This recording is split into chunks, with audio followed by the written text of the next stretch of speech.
Yo, what's up guys? Linggo na naman at ating itetesting si Sian dahil bago yung carb natin dahil may bumili ng lumang carb natin. So yan, pupunta na tayo sa pwesto. Tapos yan, hahatawin na sana natin si Sian kaso may biglang dumaan na tricycle kaya babalik muna tayo. Tapos nakasalubong ko yung dalawang to, hindi ko naman kilala, namamakyo pa. Grabe naman sila. Gusto ko lang naman testing si Sian. Hahatawin ko na ulit sana si Sian pag nakalagpas tayo dito sa tricycle na ito. Tapos may biglang hindi inaasahan. Tapos pabilis na ng pabilis ang takbo ni Sian. Biglang may, oh my god, yung si ate. Biglang lumusot si ate kaya napatigil ako. Tapos dediretso na din sana ulit ako kaso biglang humarang yung nakamiyo kanina na namamakyo.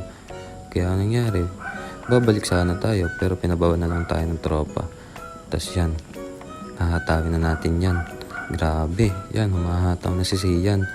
Grabe, ang bilis. Akala mo, ang bilis, 87 lang naman ang takbo, proud na proud. Akala mo naman, lakas-lakas ng motor. Grabe, nakakahiya si Sian. Tapos yan, bumalik na ako dito, sa shop. Sana patetesting ko sana si paring Joms. Siya naman tumisting at bibidyohan namin, kaso ayaw pa ni paring Joms.